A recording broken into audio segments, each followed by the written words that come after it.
Well, welcome everybody to another edition of Tackle Shop Live.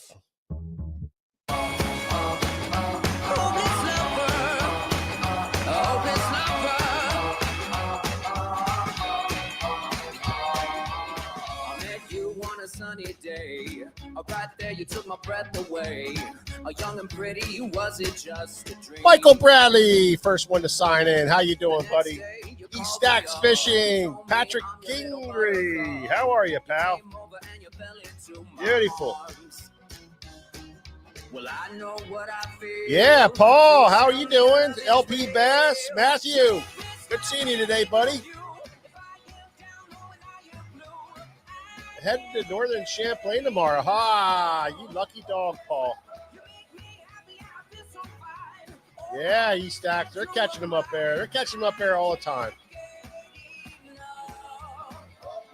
Yeah. Conway, long time no see, buddy. When you coming to the shop? I need my Conway fill. Matthew, yeah, uh-oh.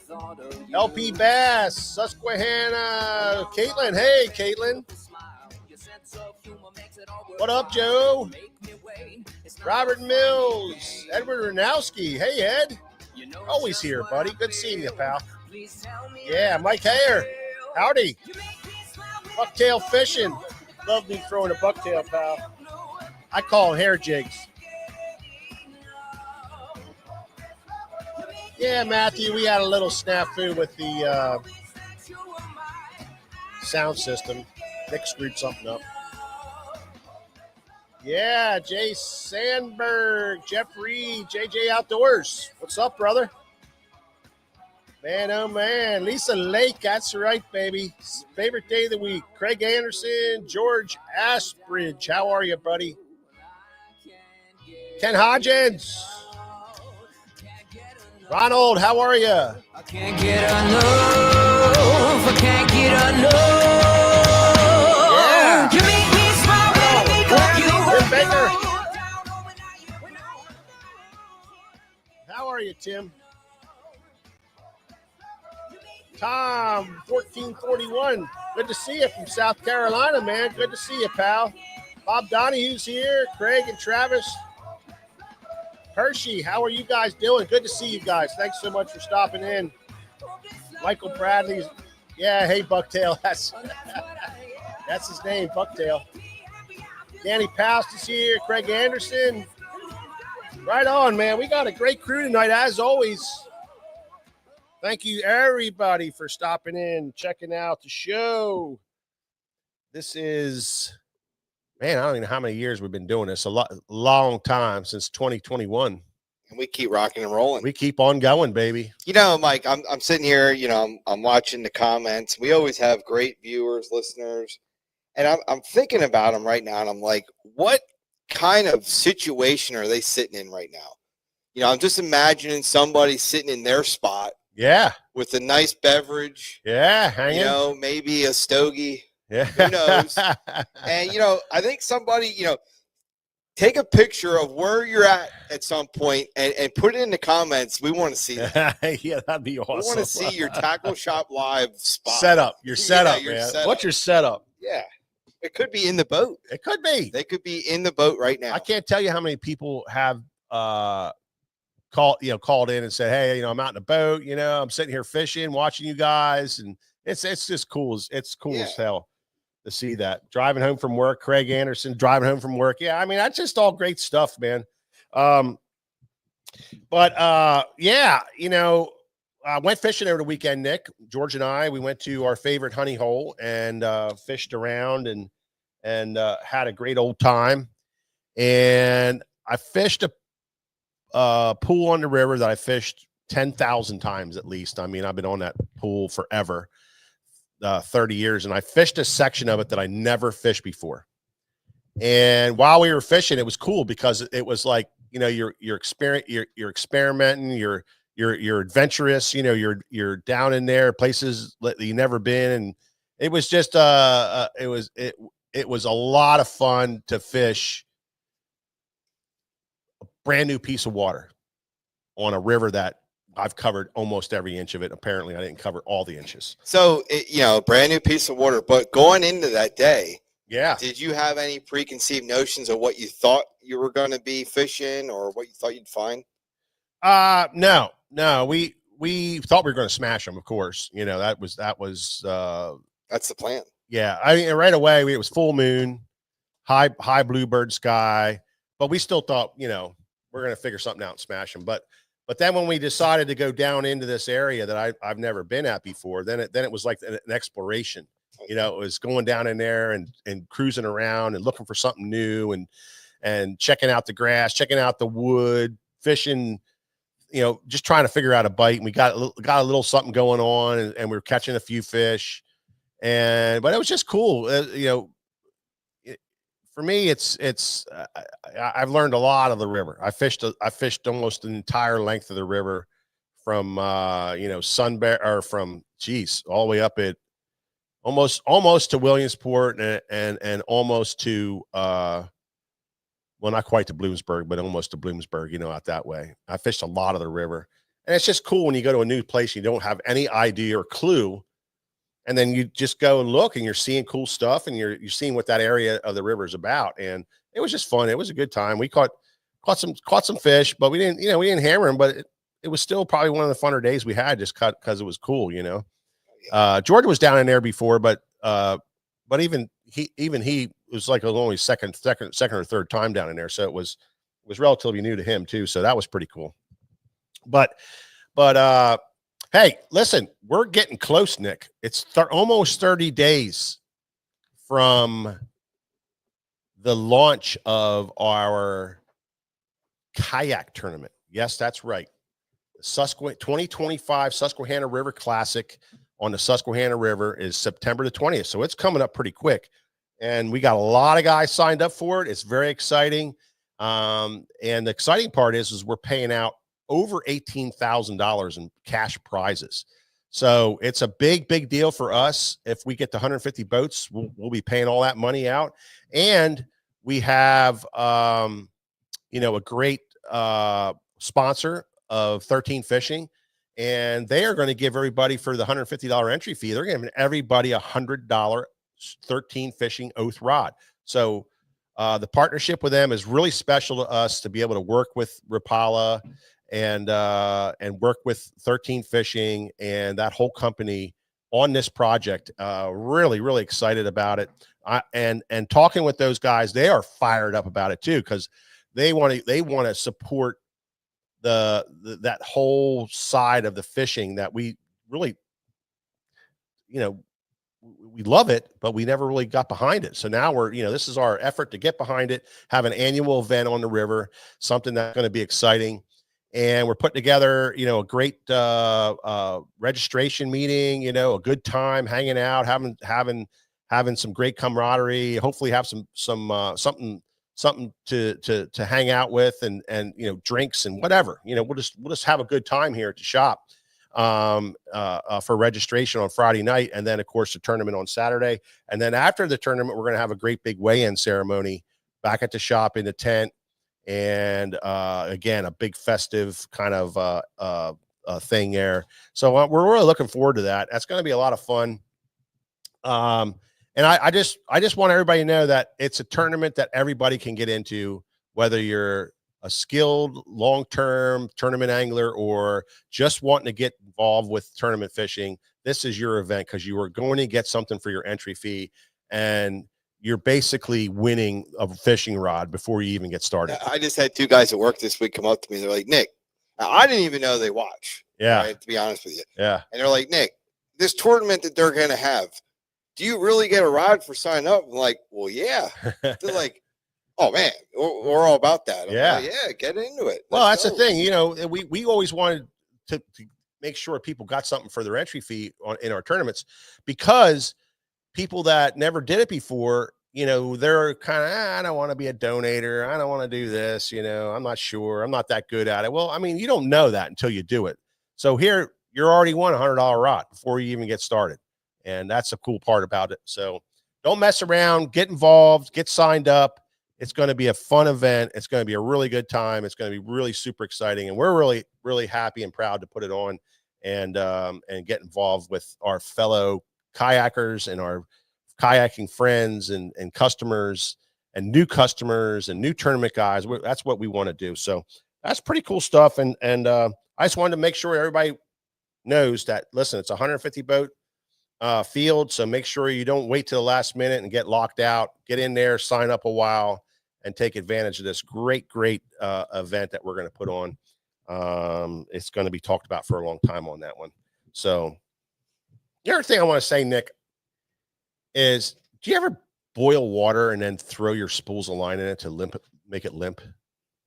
I never did that. Baits. Huh? I did it with baits already. Yeah. I mean, George and I hear it all the time in here. Oh, you got to heat the water up and throw your line in the water so it relaxes it. We're like, no, dude, you don't want to. I never did that. You don't want to do that. I mean, it's something you don't want to do. That's not how you relax line. It's just really not how you do it. But and we've heard all kinds of things. People do all kinds of crazy things with line to try to get it to not have memory or whatever. But the fact of the matter is just all kinds of lines. There's monofilament. You got your monofilament lines. Your Berkeley Trillium XLs, which is a great monofilament. You got your lost one. You got your copolymer lines. Thanks, Nick. You got your copolymer lines. Which is a different type of line and does a certain thing for you. And you've got your fluorocarbons, which is a really popular line, all your different fluorocarbons. And then you got your braids. And, the biggest problem that I think the biggest problem that a lot of people have is they don't know how to put the line on, or they put the line on and they put it on backwards, or they don't put it on tight enough, or there's a lot of things that go on. But I could tell you that putting a spool like this in some boiling water, it probably isn't good, because heat on this stuff is not good. It's not a good thing. If you ever see a guy tie a knot up, what's the first thing they do before you cinch it down? They spit on the line to keep the friction from building up and the heat from building up in the line, because it weakens the line. So you don't really want to put heat on it. It's probably not a really great idea to do that. But if you put it on properly, that's the big thing. So out of these lines, they have different memory, different amounts of memory, and you're going to have a certain amount of coils in your line.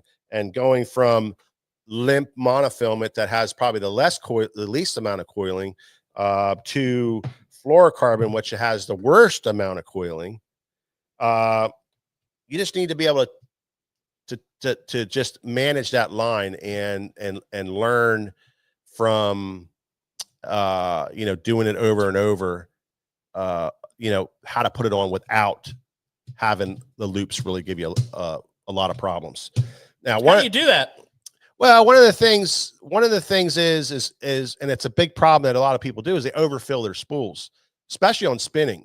And I'm finding it too on bait casting. There's guys that come in with their spool all the way up to that very top portion, and maybe even over that last little piece of bevel, Well, when you overfill a bait caster, the only problem you're going to have there is when you're reeled all the ways back in, the line is going to hit the frame of the reel.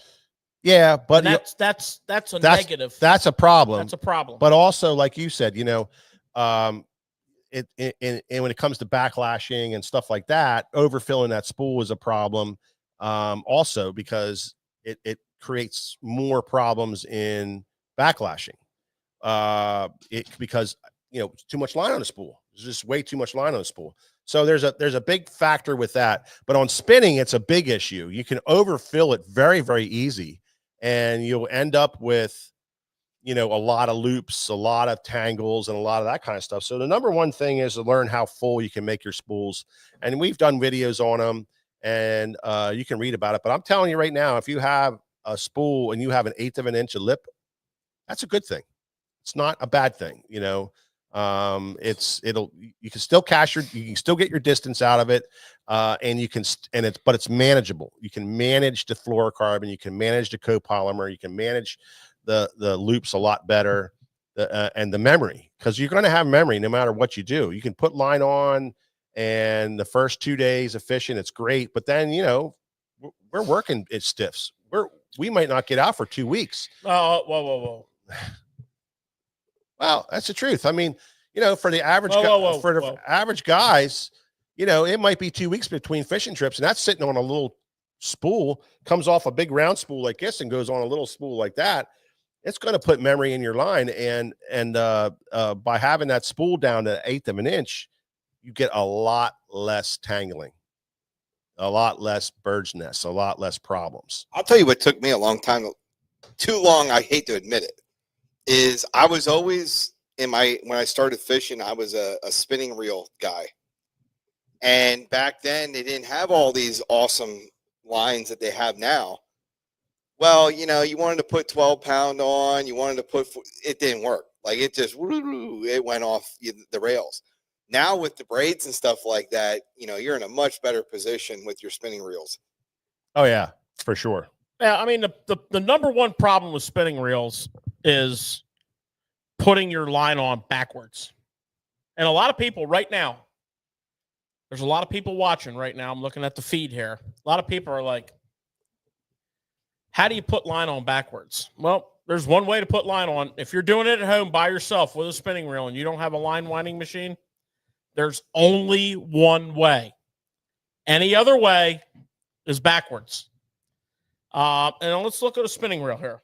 Let's get down to the brass tacks here, guys. So look at this spinning reel.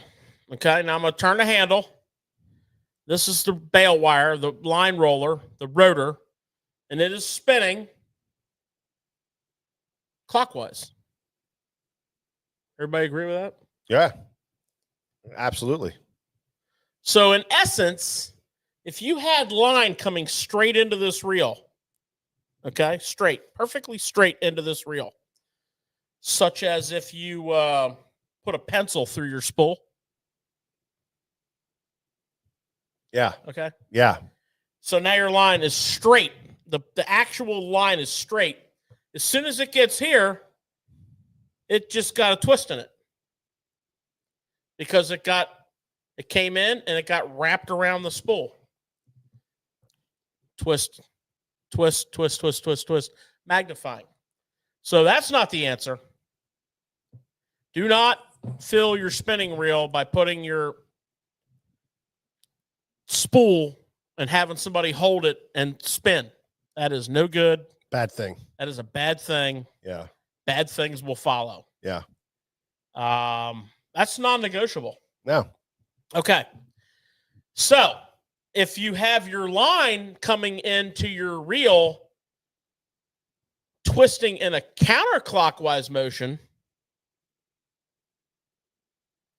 and then it hits a clockwise motion, you kind of put a half a twist in and take it out. So the moral of the story is have your take-up spool flat on the ground for a spinning reel, flat on the ground, and the line coming off of that spool when you're looking down on it in a counterclockwise motion. So that line's going like this, and then the spinning reel's going like this. And you net out virtually no twist. Mm-hmm. There's a little bit, but it's virtually no. Yeah. And then if you fill to the correct level, such as what Mike was talking about, and every reel's different. Like this is a Shimano Sahara, and they have a bevel, and then the edge of the lip. You want to be pretty close to that, but not right to it. And then, as Nick was saying, the pound test. Like this is a 4,000 size reel, okay? And if you remember, before the braid revolution in the spinning reel world, all your top pros, your Kevin Van Dams, your George Acords, your what's the other guy's name? I don't know. Mike Acord. No, not him. He's a trout fisherman. But anyways, the other guys who I don't remember, they pale. They would all fish 4,000 size reels. Yeah, big reels. Because they wanted to fish 10 or even 12-pound fluorocarbon. So, you know, as a bass fishing, you know, addict as we all are, and hardcore fishermen as we all are, we always want small and light. Well, prior to braid taking over spinning, small and light is not good for fluorocarbon.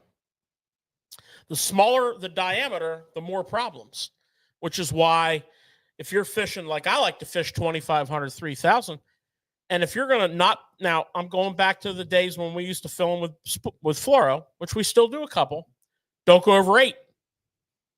Mono, different story. Mono, you can do 10, you can do 12 because it has less memory. Copolymer, same thing. Copolymer is like a happy medium. Copolymer is like, you know, glass half full guy. It's a blend of a very abrasion resistant mono and a very limp mono, which is, if it's limp and stretchy, it's not abrasion resistant. If it's abrasion resistant, it's not limp, and it's not as stretchy. But if you kind of blend them together, you know, 2 scoops of this, 1 scoop of that, a sprinkle of this, you get copolymer. And copolymer is very useful, as is mono in our fishing world, because, you know, a lot of times topwater guys, they like to fish mono, copolymer. Big bait guys, they like the shock resistance that it offers. So it's not, I mean, we wind a ton of mono and copolymer. A ton. We sell a pile of it off the wall to people who come in here specifically to buy it. So, you know, the next time you're spooling up your reels, your spinning reels, think about that twist situation. And if you're honest with yourself, if you're really honest with yourself, and you're like, yeah, you know, I always have problems when I'm done spooling my reels. Now you know why. Yeah. And, you know, it's pretty important.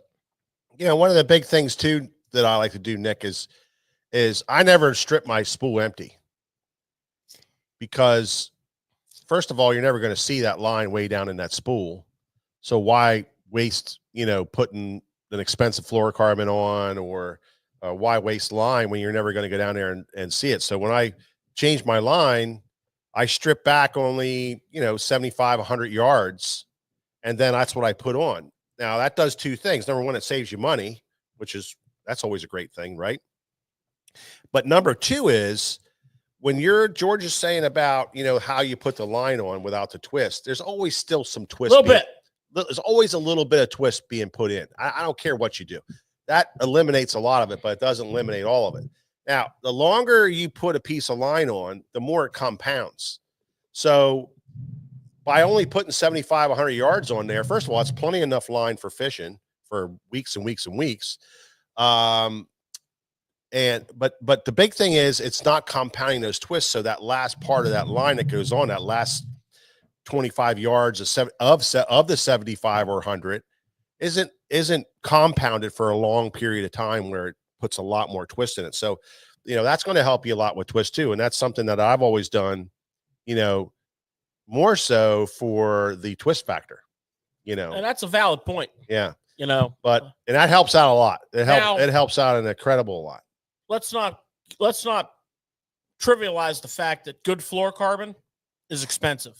Yeah. There are no longer any bargains in good fluorocarbon. That kind of brings me to my next question. Well, my point I want to make is, when you're spooling up these reels, if you buy a 200-yard spool of good fluorocarbon, and you want to split that, if you can do the math by looking up at your spool capacity, comparing the diameters, you can get pretty darn close with, okay, this reel holds, and this will be a real easy one. This reel holds 200 yards of 8, at an average diameter. Okay. Whatever that would be, 0.009. And this spool of FC Sniper is 200 yards. I want to fill this reel up about halfway, top it off with this Sniper, then I'll get 2 fills out of that spool line. That's real easy math. I actually know people that will fill their reels up with mono and then walk off 100 yards. Yeah. If you fill your reel with 8 and walk off 100 yards and then put a similar similar diameter fluoro, yeah, that's pretty good. Well, once you get the knot there, you're good. The first time you do it is you don't want to screw up. Yeah. Hey, you guys, as you're talking, and George, that reel that you had out there, for a lot of people that are watching or listening, they want to fill that reel up with line. Does it matter what line that you put on as backing? No. Well, I think it does. You don't want to put braid on. Yeah. Richard. Why is that? Richard Bertelli is asking the same thing. He puts monofilament backing, and then he has fluorocarbon or braided line. Then he leaves some of that on and then goes over top of that with that. Yeah, that fluorocarbon. Works. That works. Yeah, but I don't really like that. I don't either. But see, braid. If you tie braid to a spool and fill up now, probably if you put braid as a backing, which I'm not sure why, but if you would happen to put braid as a backing, because braid's expensive. Well, I think if you would happen to put braid as a backing and then top it off with your fluorocarbon, there's a chance of the braid spinning on the spool. Now, if you back it with mono first, like this gentleman's doing, and then putting braid on and then putting fluoro on, that's great. I don't know that I would go to that. That's why I asked you, George, because I've heard that too. I don't know why I would. There's no scientific or performance reason for that. The only thing I would say is that when, if you don't have that braid on there super compact, then it leaves that sponginess to the spool. Whereas if you filled it up with monofilm at first, it's much harder, that when you put your good line on there, it keeps the stack nice. It keeps the wind on there nice. It doesn't have that sponginess to it, which could lead into some problems down the road. I don't know, but it's just, to me, it doesn't seem right. I'd rather have old monofilament on there, Richard, before I would leave backing of. And like you said, it's cheaper too. And it's and not to mention the extra step. Well, he's just saying, that if he has it on there and you strip back, that's fine. Braided line. I still don't like braid on it. I'd rather strip back, put some old monofilament that I have laying around the house on up to where I want to, and then put it on top, because I think that matches up better. I don't like that cushiony aspect of it, I guess. I like Crappy Kev. He says the new spools are supposed to be braid ready. What he means by that is that some of these spools will have like a rubber core, basically a big fat rubber band fitted into a little slot milled into the spool. I got some news for you. I can't tell you. It's been multiple times I've had people come in here, particularly saltwater fishermen, that believe that and had their braid spinning on their spool. And when I stripped it back, that rubber band that was fit perfectly in that spool was like stretched out like this big around, because it had spun around so many times. It just stretched out. So, Crappy Kev, amen, brother. Back your spools with mono, or if you have old fluoro, whatever. Whatever. Back your spools We always back our spools, always. With mono or old fluoro, don't get all hung up on whether it's whatever it is. And then do your math calculation, put the correct amount of backing on. It's okay if you're a little short, because being within an eighth of the inch of the lip is fine, especially if you're putting braid on. Now flash forward to the modern day angler, which this whole revolution is pretty new. Now, almost everyone fishes braid to a leader. And with good reason. There's like numerous benefits from adjusting leader to the cover. If you have your reel filled with 8-pound fluorocarbon and all of a sudden you're decide to go boat drop shot and boat docks and laydowns, okay, good luck with that. Where if I have my braid on there, I just snip 12-pound leader, 14-pound leader, done. So it's more efficient. It's funny you say that, George. We take kind of for granted how short of a time it was when we were just using straight fluoro. And I'll never forget the first time that we've seen some guys like doing this braid to fluoro deal. And all of us are like, yeah, that'll never work. You got another knot. You're going to be, Works great. And here we all are. Yeah. We're all doing Yeah. Well, Yeah. It's, it takes time to teach like seasoned anglers to get them to accept. And really what does it is, and what did it in this case is live tournament coverage. Now you're seeing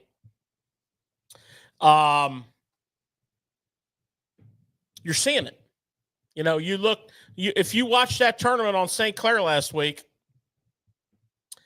first of all, you can't be an elite angler without fishing pink braid. That's probably in their bylaws. Okay. I know the people at Sunline told me that the sales of pink braid have like 10x'd. And it's only because pros on TV are fishing with pink braid. It used to be chartreuse green braid. That was the thing. And we all went out and filled our reels with chartreuse green. Now they're all filling their reels with pink. Yeah. Whatever.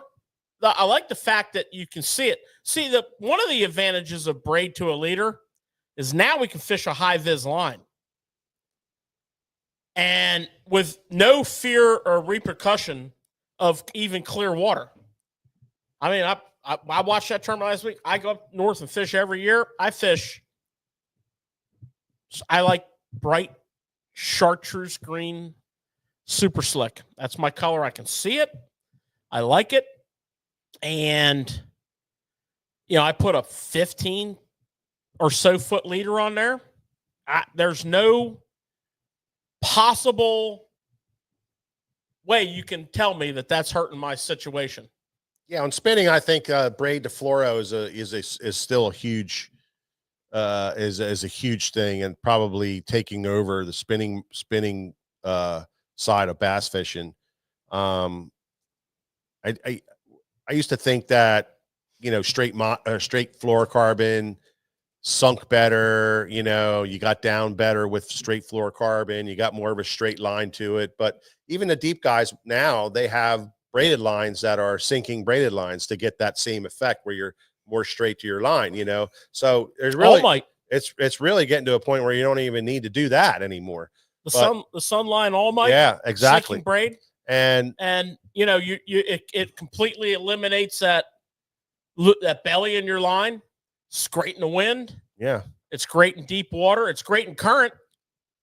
Yeah, so it's more direct. Yeah, so you don't really have to do that. But on bait casting, the big thing with you'll see a lot of straight fluorocarbon on bait casting, because number one, the memory doesn't matter, and number two, it's actually more abrasion resistant in and around heavy cover than braid would be. You know what I mean? So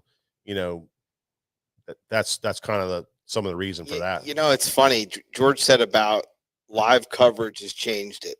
And even back when Aaron Martins and them guys were doing the 10-minute videos or 5-minute videos.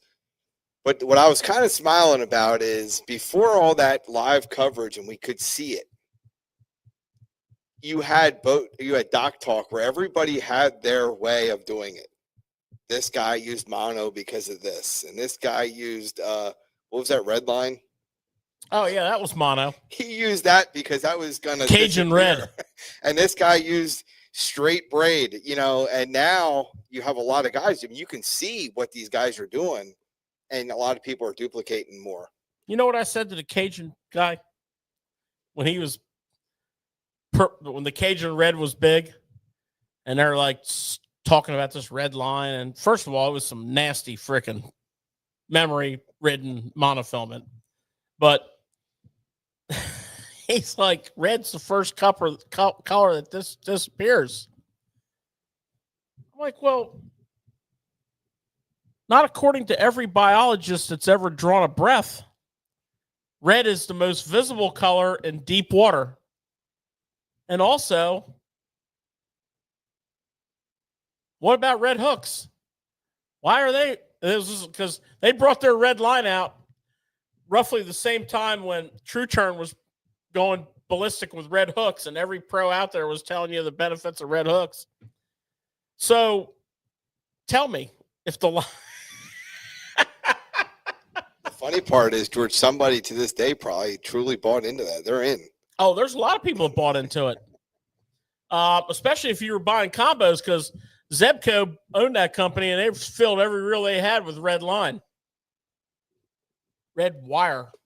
And Mike made a point there briefly about, the popularity of fluorocarbon on baitcasters. And, there's a couple, in my view, there's some serious advantages there. First of all, flipping hardcover. The number one problem with braid when you're flipping hardcover, let's say laydowns, let's say rock, let's say man-made cover. The number one problem with that is there's no forgiveness there. So that braid will bite into the wood. Now, when my jig or my Texas rig gets tight, not snag, but tight to the cover, almost every time I can pop that. I can stretch my line, pop it, use that stretch to my advantage, and continue my retrieve, by the way. Now I've got, if there's any fish around, they're like, what's up with this? I can't tell you how many times I popped the bait free and got bit. Well, braid doesn't stretch. So you might pull it free, but you're not popping it free. To me, big disadvantage. Now, to the guy that's built his fishing style around flipping braid and cover like that, he knows this, and he has adapted to it. Well, you don't change that. Yeah. But for me, I need that stretch for that reason. And fluorocarbon doesn't have as much stretch as mono, but it still has way more stretch than braid. Well, the other big problem with braid on a baitcaster in some situations is the clarity of the water. And if you're in a clear water situation, you can't put a leader on it. Especially if you're in like clear grass, for instance, or not even clear grass, but just a clear area where you would normally tie right onto it, and you wanted to put a leader on, try to pitch that leader through your guides or cast that leader through your guides. You don't have that ability. It's just that straight braid right to your. There is a trick to that. There is a trick to that. And I've been in those situations where I was flipping heavy grass, and I was just like, I can't believe this braid is a factor. I remember a tournament that I was practicing for, and I knew I was around fish. I could not get bit, and I put a 20-pound test fluorocarbon leader on my braid, and immediately started getting bit. But here's to Mike's point. That's a tricky situation. It's a pain. But here's the key. It works really well if you do one thing. Don't allow your leader to get on your reel. Because the problem occurs with the knot. And I don't care if you tie an FG knot. I don't care if you tie whatever. It doesn't matter. Bait casting, just by their nature, sometimes the line's on this side of the spool, and when you punch the button, the level wine's on this side. And just that angle, every once in a while, that knot will momentarily hang up and mess up your cast. But if you're like I was flipping in that condition, so I made sure that when I was in my flipping stance, that knot was in front of my reel. So that gave me like a good 7 foot or so of leader, right? Which was perfect. And I went to a heavy leader, like a 20 or a 25 fluorocarbon. That will work. Yeah, now, casting it even still is a pain. Yeah, but that will work. That will work. That will. It hangs up though. That will straight up work. It flat out hangs up. That though. is guaranteed to work. I've done it. I don't like it. I've done it a lot. You have to do it a lot to learn it, but I've done like it a lot. The problem is casting. Because casting, you want your lure a little closer to your rod tip. So now you have to fish a much shorter leader. I'd rather have straight 20 or, straight 20 right on my reel of fluoro. Then you don't have to deal with that knot clicking and hanging up at the tip. If you get to a certain point and you stop and you go to reel again, it's freaking hung up in the tip. Or if you just want to just slow pitch it out, like George is saying, even still, it might just hang up somewhere. It's just a freaking well, there's nightmare. certain circumstances where you may like that particular tournament. Yeah, it was punching. I ain't punching with fluorocarbon. No, I get it. And I was not. Well, plus you're bit. slinging that. Now here's the other boat, thing. Now the wait, boat, time what out. happened was the boat pressure that came in with that tournament and everybody pre-fishing. Yeah, those fish were already like, eh. Well, I get that. So that leader saved my day. But understand, you were slinging a 1.5 ounce sinker, so that's pulling that line through pulling that thing out there. And I put a 1/4 ounce on there and try it. It's going to hang up a lot worse. So just that's where I'm just trying to make a point for when you want to go straight fluorocarbon. Also, so that's why it's more relevant in bait casting than it is in spinning, and how spinning's almost all now braided line. I used to have a rod with 8-pound straight fluoro on all the time, and we still do, but it doesn't have any kind of relevancy anymore like it used to. Well, no, and the other thing is you can't get the casting distance that you can with braid. Yeah, Brady can zing it, man. You can no line problems at all. No. Because the last thing that I switched over was the hair jig. Yeah, I thought, man, I'm just going to go straight fluoro. One last thing online, Nick. Yeah, one last thing online before we get off of this. The question is, when do you change your line? How often do you need to change your line? What's your thoughts on that, George? Oh, it depends on the line. So braid, you could literally spool your reel with braid and fish it for the next 10 years. If you didn't lose, line. Let's just somehow you didn't, retie and didn't lose line, didn't break off, it didn't cut back, whatever. What happens with braid is, with repetitive use, is it, especially in small diameters, it loosens up. The braid loosens up. So it's braided. Okay. When they say it's an 8-strand braid, there's 8 strands that are braided. And when you pound on that line for a long time, it loosens up. It fades out. What I do is I fill my reels really full with braid, my spinning reels. And then, when I retie a leader, if that line's beat up, I start pulling line off until I get to where I like it. And then I go from there. The line is fine. The line that's on that spool is fine. It does not degrade on the spool over time. It does not degrade with heat. It does not degrade in any way whatsoever. Saltwater, freshwater, doesn't degrade. But the working section takes a beating. The braid loosens up, the braid fades, you cut back, you cut back, you cut back. You're putting 100 yards of braid on. You're going to find yourself respooling your hard working spinning outfits yearly. Now, if you're spooling with fluoro, that's a little bit of a different situation. So now you're dealing with, there's 3 grades of fluoro. There's really good, there's all right, and there's you really don't want it. If you have the all right, you're going to have a lot of the same properties of the really good, but you're going to have to change that line way more frequently because it loses its performance edge quickly. You go to the really good fluoros. I mean, you can fish them for a long time if you're spooling with those. Which in most cases today is going to be a bait caster. Really, the only reason you have to change them out is either they've been on there for so long that the memory has kind of taken over. Which, if you really want to still fish with them, before you go out in the morning, hook your bait to the boat cleat, walk back 50 feet and give it a little stretch. Put a little line magic on it.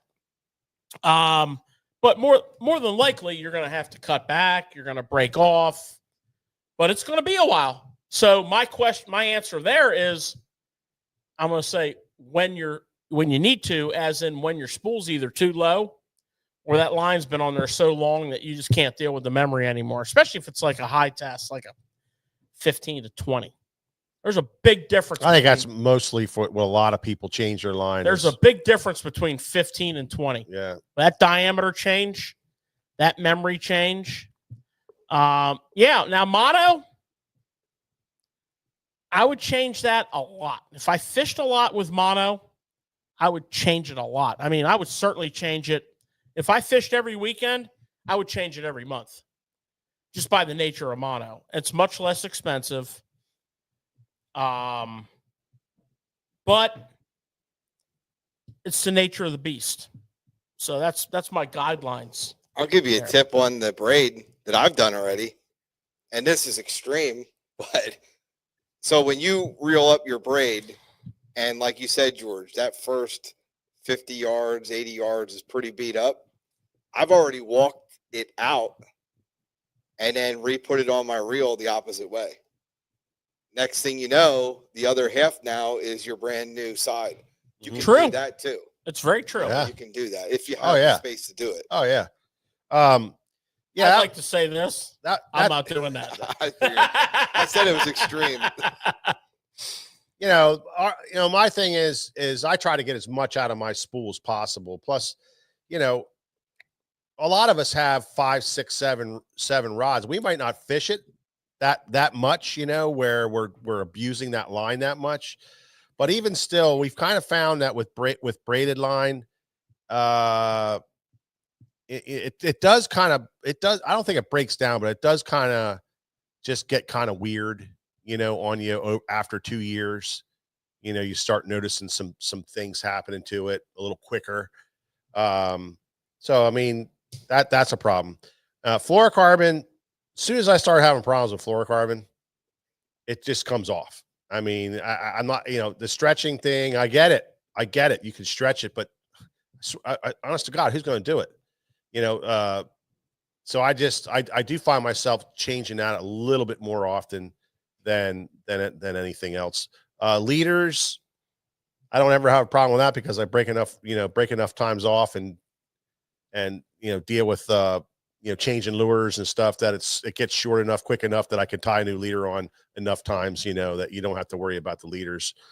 But for the guys who do want to take the time, George said you can hook the thing to the boat cleat and stretch it out. You got to be careful stretching those types of lines. You can't stretch it too hard. You just got to be kind of just a little bit, it doesn't take much because, stretches, when you're stretching a line, it doesn't recoil back as much, that fluorocarbon that's another reason you fish fluorocarbon, because it recoils better than monofilament does. It comes back together. In other words, once you stretch it real hard, it comes back together, but it doesn't come back together quite as close. And it happens again. And it's not, and then over time, it just gets to where it's not, it doesn't recoil as nice. So that's why you start getting a lot of twists in your line is because of the stretch that builds up in them. Nice thing about fluorocarbon, it's a lot less. It's a better material that it recoils a lot better. But you say, but you don't want to pull on it real hard. Why? That's a big thing. A lot of times you can just run it through your hands, to stretch it through your hands and just run off 25 yards and take care of a lot of the problems of it. But there's a question on here, why do you see the pros change, daily?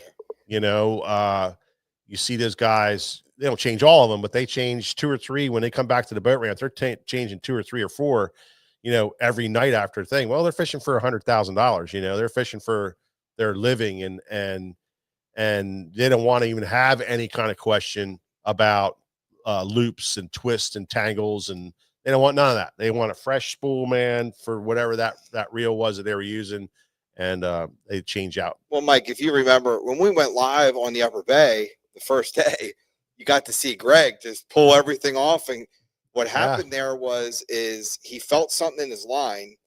He cut about 3 feet off, 4 feet off, and he went to retie. But when he went to retie, he went to check his line again, and it's still in his mind, it didn't feel right. Well, if like you said, if you're fishing for that kind of money and it don't feel right, your confidence is shattered. He pulled all that line off and just redid it. Yeah. I mean, that's just the way it is. Yeah, it's just a big thing that, it's always nice to have a fresh spool of line. You know how it is. It performs so great right out of the get-go, and if you know how to, those guys know exactly the distance in which they put on and exactly how fill they want it. So they don't have that overfilling problem that they already learned. They've learned enough that they know exactly where to bring it to. So they're just coming out with that nice fresh line, man. No tangles, no nothing. It's just that beautiful cast every time, lays real nice there. But what about you and George? You should be able to, I carry a line bag in the boat every time I go out. Right. You should be able to strip a reel back, splice in your line, and fill your reel in like 3 minutes flat, and re-rig and be fishing under 5 minutes. But what I was going to ask you is when you guys were fishing, whether it was the on the Bassmasters or professionally, did you change line a lot, or did you kind of what was? No, I changed line a lot. Did you? Yeah, I changed line a lot.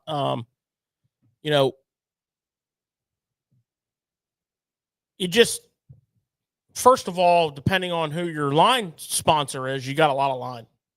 They give you a lot of line. But you just can't take any chances. I didn't change. Now I have, there's also been years where I fished Primo Fluoro on my flipping rod for 6 months because it was working fine. So, I just think you gotta, here's the deal. If you're fishing, you work all week, you get 1 day to fish. And, if you're going to go fish and you're kind of thinking, well, I'm going to spend a lot of time with this spinning rod. I'm going to spend a lot of time with this crankbait rod. Check your line. It takes 5 minutes to re-spool a reel. And why I can't tell you how many times I've been on the boat with somebody and they just suffered through a whole day with shitty line because they didn't want to sit down and change that reel. And, it's not that big of a deal. It's like retying your leader. It's take a minute, retie your leader, get back in the game. I had a co-angler. Fresh line's where it's at, man. Tuesday night tournaments. Nick, he's in the back. Hey, Nick, we got to get closer to the beach or to the shore. And I'm like, man, we're pretty close. What do you mean? He's like, my rod won't reach that far. That's all the line he had. I'm like, really? Yeah, that's the kind of stuff you deal with. Yeah. Well,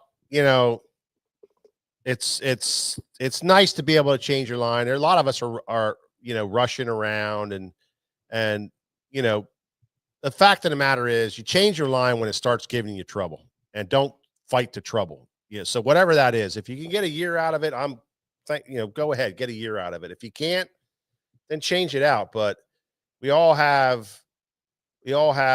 a certain amount of time that we can spend at this stuff, and changing out 3 lines on Saturday night after you worked all day and your wife made you go out to dinner and, do all this stuff. And then now it's 10 o'clock and you're trying to change lines out. That's why I carry my line bag in the boat. Yeah. Now here's my It deal. ain't going to happen. Like I fish a ton of 15 fluorocarbon. I do a lot with 15 fluor. I crank with 15 fluorocarbon. I love to fish my spinner bait with 15. I fish my chatterbait a lot with 15. I flip a finesse jig or a Texas rig a lot of. I like 15. It's not my 100% go-to, but for a lot of my tactics, those reels and rods that really get used a lot, like my chatterbait rod, you can tell. If you're flipping your finesse jig, like I have a rod dedicated for a finesse jig. That's what's on that rod most of the time.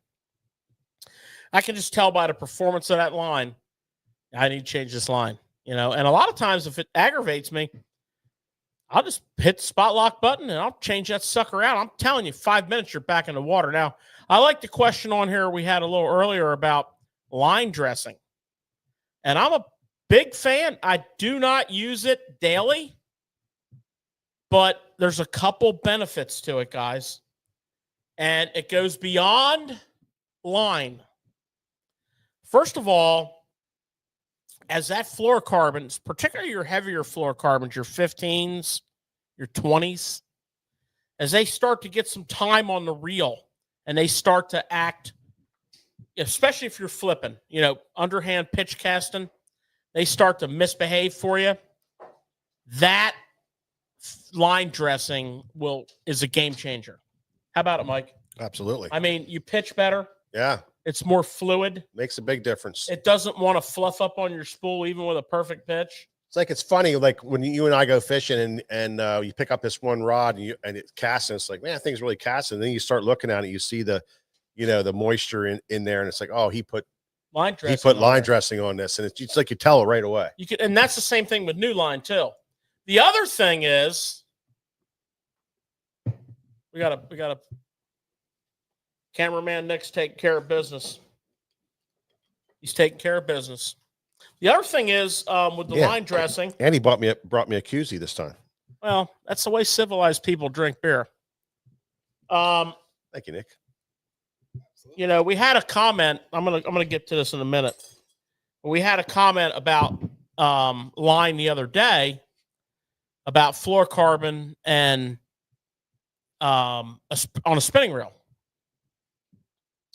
I told the customer, I'm like, I reached behind the counter, I grabbed a spool of line dressing. I said, the next time you go out, give your reel, like, all you got to do is spray the reel in one spot, just like a little bit, just done. Kind of sucks all around the spool. It does. It does. It kind of migrates. Migrates real quick. Next time in, life-changing was the word I was given. Now, let me tell you something else about this. So, I run a bunch of different graphs on my boats, and, particularly with low rants, I've noticed that the connectors can be really freaking stiff and hard. I like take my some of my graphs off to travel, like my console graph on my second console graph on my Skeeter. I just don't like that hanging out there in the wind. Sometimes I'll leave it there, but man, them things, spray it down with line magic, connectors and all, the pins, everything. Take your garment off the cradle, spray it down with line magic, and so on and so forth. It prevents corrosion. It's basically a silicone-based product, so it's very safe for everything. Spray your spinnerbait skirts down with it. Keeps them nice and your frog. How about when you do your frogs? You fish a new frog, you let it dry out, you put it in your box, the next time you pick it up, every strand is stuck together on the legs. Spray it with line magic. So it's just a good multi-use product if you're using KVD, line and lure. If you're using Blakemore, Real Magic, it's pretty much all the same product, just in a different can. Another great question. Andre Albanez is wondering is, the lines have a shelf life? That's a good question. And now you're getting into some subjective territory. Okay. So I can tell you this. Back in the day, we were always told, prevent your lines from being exposed to heat. Mm-hmm. Not true. Prevent your lines from being exposed to sunlight. Very true.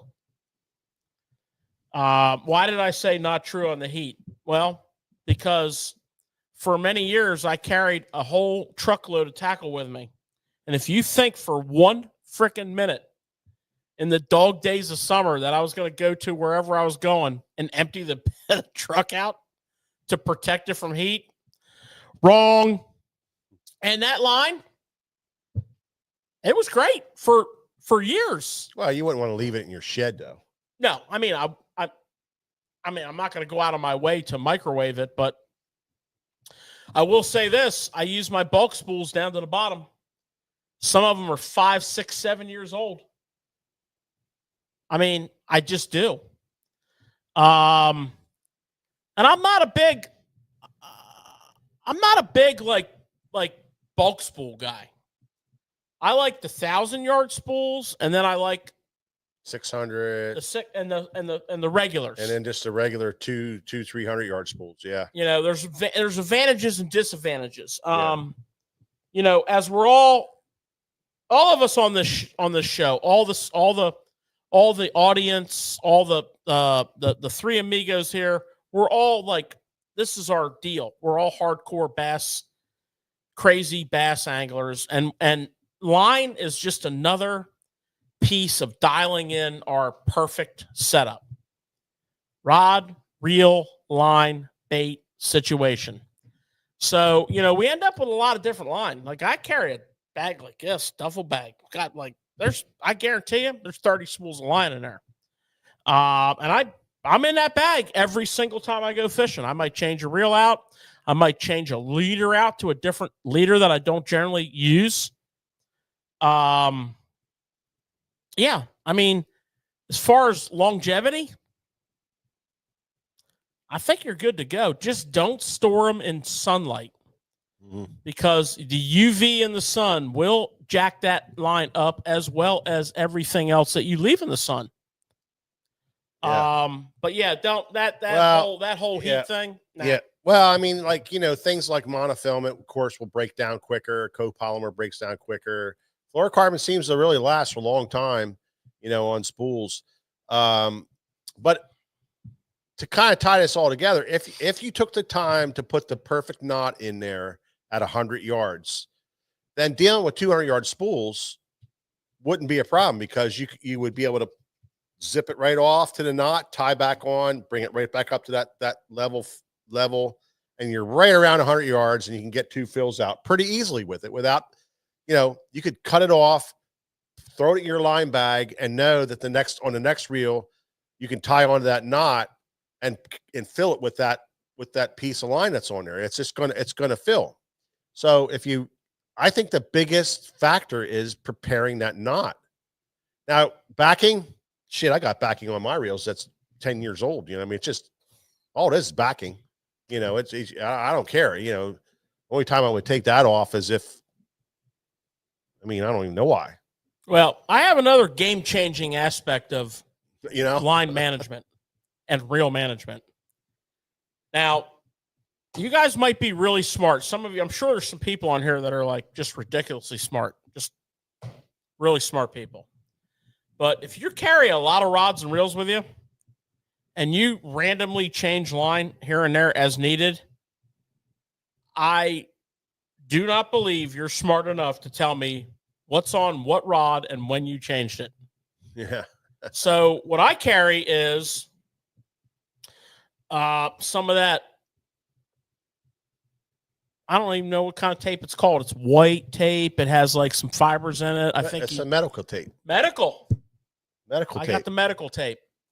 I cut a little piece of that off. I put it on my reel someplace where it's not going to be rubbed off. We go through many spools a year because I'm bandaging George up for digging hooks out of them. I take a little fine tip Sharpie. I write the pound test, and then I write either, F or M for Flora or Mono, and the date. I don't put the year on there because I don't expect it to be on that long, but I'll put like 10-1 on there. Because you can't remember it. You cannot remember it. That takes a minute. And I look at it this way. I really want to know what's on that reel. I can feel the line and tell you, yeah, it's probably 15.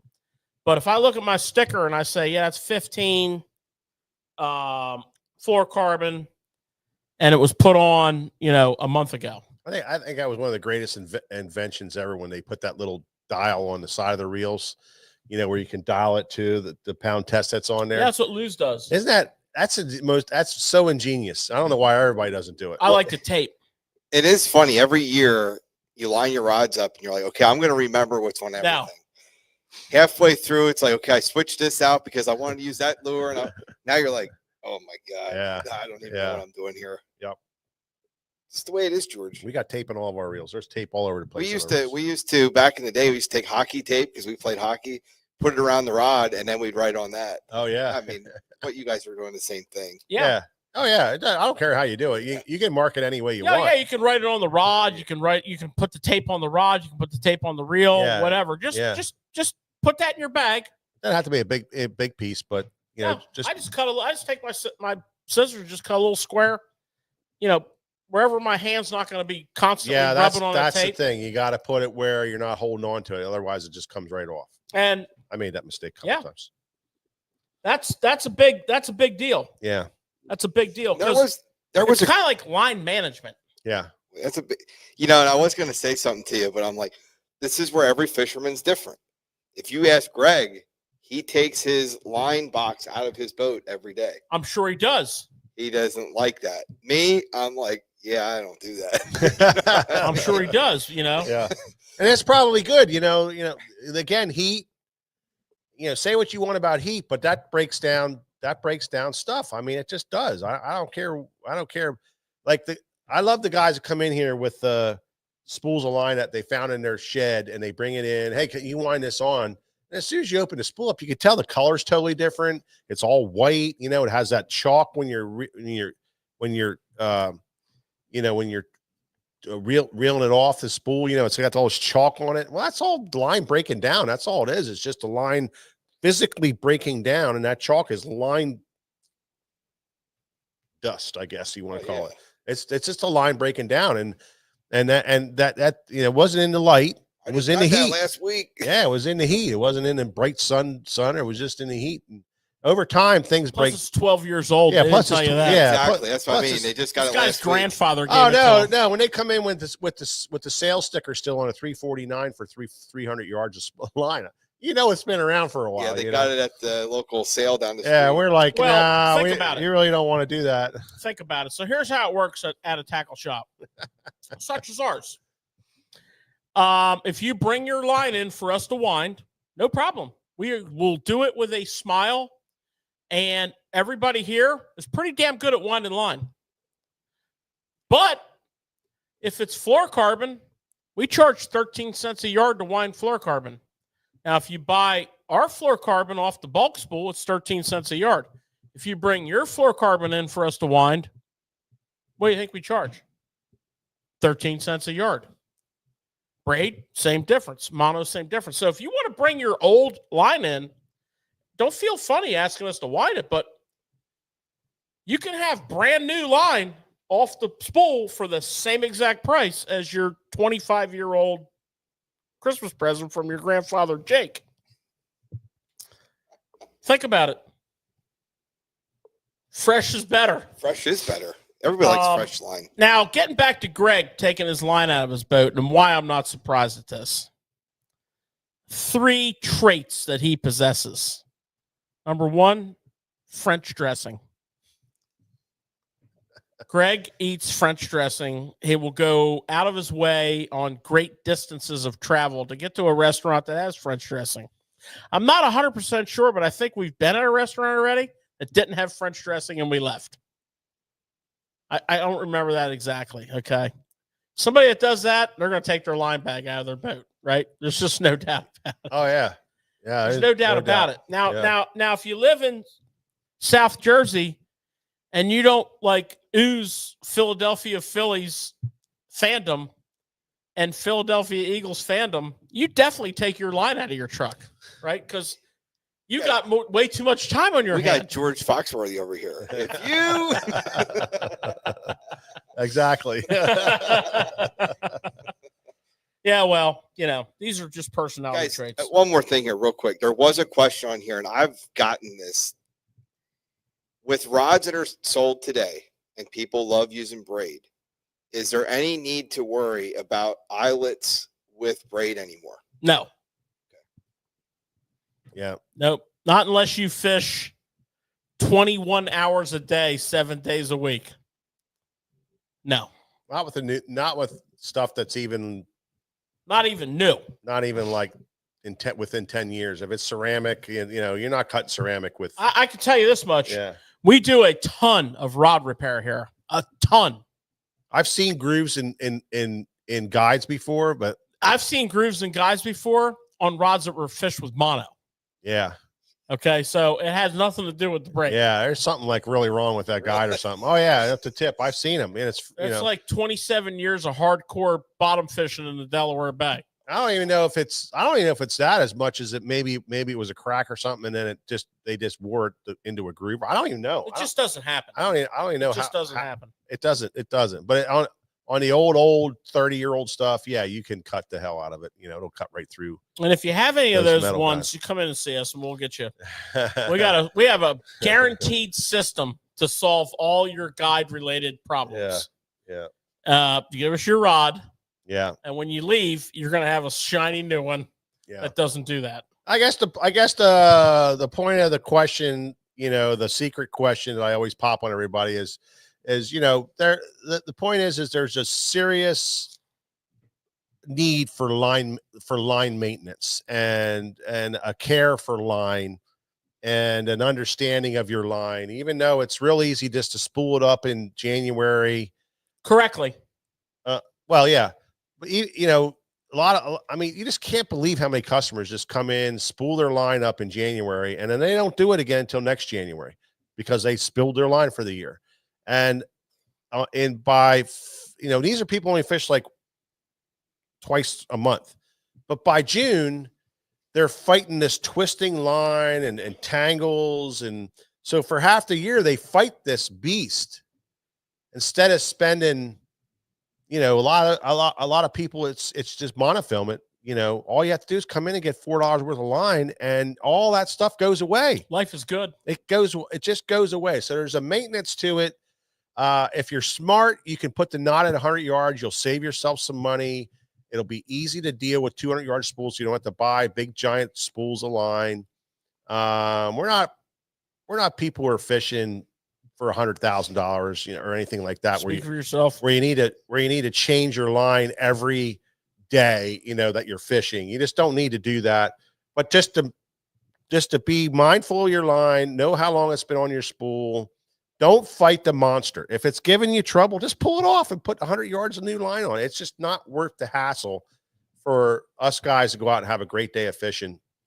And if you have a really cool brother, he'll change it for you out there in the water. I don't mind. He does. I don't mind. He does it for me all the time. I don't mind. It's just something that, line maintenance. Yes, you should have a line bag. Yes, you should have it with you all the time. It's so important. I can't stress enough, Mike and Nick, that little duffel bag I got, right? It's this big. It fits in any little hatch. It's got enough line in there to get out of any jam. Yeah. It's not perfectly stocked because I don't always think about it. But yeah. I can get out of any jam. There's always something. My go-to line's always in there. There's always 8-pound fluoro. There's always 15-pound fluoro. There's always 20-pound fluoro. There's always some braid. I've even had to respool braid on the water. Yeah, you throw a crazy wind knot for some reason. You just get this crazy wind knot. And you have to cut off 50 yards of line. That screws everything I've all been up. struggling with this one particular reel that I'm trying to learn. And I'm pretty good at – I'm not there's no brag in this. I'm pretty good at understanding reels, bait casters. It's what I do for a living. I'm pretty good at casting. This one bitch has been plaguing my ass because, and I'll be honest with you, it's a great braking system, but it's complicated and it's not well explained.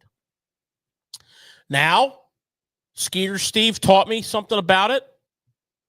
Come to find out, we got a winner on our hands. But there's been some situations there that have involved fresh. I've re-spooled that reel about 5 times this year.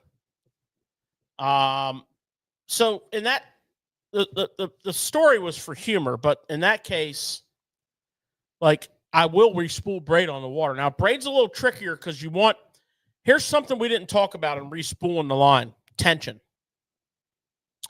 If you're going to take anything else away from this gig, is the tension. So here's the deal. If you put mono on and fluoro on too tight, you stretch it, but because it's wrapped on the spool, it can't recover. So in essence, you've ruined it. Okay. If you put it on too loose, on drag tension, it'll just bite down in on itself. So here's the best way I can explain this to you, and it's a swag method. You know what swag means, Mike? Sophisticated, wild ass guess. Yeah, I figured that was coming. This is the swag method for line. So fluoro, mono. If you take your thumbnail when you're done and you dig into your spool, parallel, not against the grain, parallel. Try to dig down into the layers. If it's easy for you to dig down in there, 6, 7, 8 layers, that line's too loose. That's going to cause you a lot of problems. A lot of problems. If you can't dig down in there at all, that line's too tight. And you've shortened the life of your line radically because it can't recover.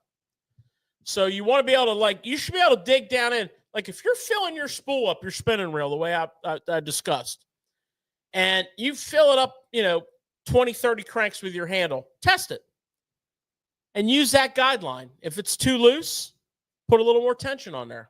If it's too tight, back it off a little bit. The problem with braid is braid wants to be on there really tight.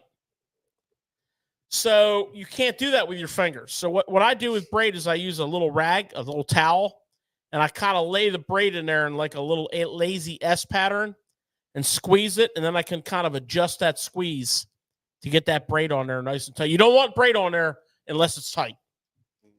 Yeah. Agreed. I was just thinking about all the people years ago before they knew how to properly put line on. How many people were holding the pencil and their fingers were getting burned to hell up? I remember that. Oh, yeah. My dad would be like, hold it tighter. And I'm like, well, one of the cool things about my line bag is when I'm doing a bait caster, I want the spool to revolve. I lay my line bag on the floor. I nestle my spool between 2 other spools, and it just sits there and spins away nice and politely. And then when I'm done, I just reach down to the spool, snip it. There it sits. It's already done. I re-rig. I'm fishing. The spinning reel, of course, we're laying that flat, but that line bag's perfect for that bait casting wind up. Yeah. Yeah. Well, that was great conversation. Something that an hour and 19 minutes worth. Yeah, how did that happen? Line talk. Well, line. That's how that's a really good point. I really didn't. 1 hour. I was asking it rhetorically. No, 1 hour and 19 minutes. That's how important line is. Oh my God. Line I agree care with you, by the way. Line care is 1 hour and 19 minutes. But I didn't realize that our whole worth of entire thought. show is going to be cannibalized with line I magic. know, but it's so important. It's worth 1 hour and 19 minutes worth of thought. That's pretty cool, isn't it? Well, I will say this, guys. We have this conversation once a year. Yeah, we do. We do line. If you long-term fans of the show, we're going to talk about line once a year. We're going to talk about, shallow cranking, spinner baiting, chatter baiting, fluking, jerk baiting, top water once a year.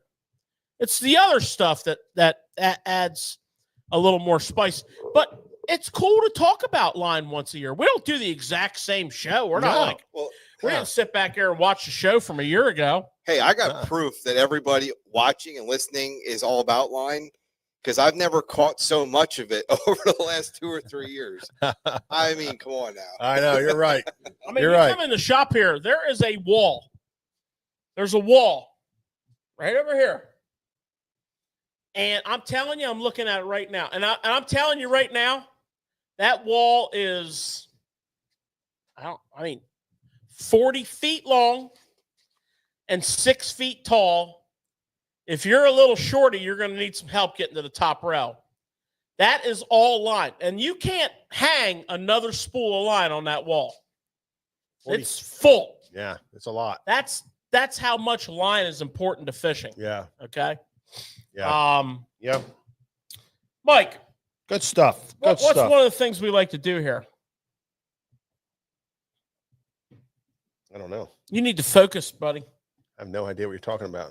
One of the things we really like to do on this show. I like to drink a cerveza every now and again. We like to talk about tackle too. Oh yeah, we're getting there. Well, I mean, I was kind of it's called a segue, Mike. It's like a professional thing that people like you pick up on, or not so much. Yeah. Well, I mean, I don't know where we're going with this, but I know exactly where we're going. That's usually where we go after the thing. But anyway.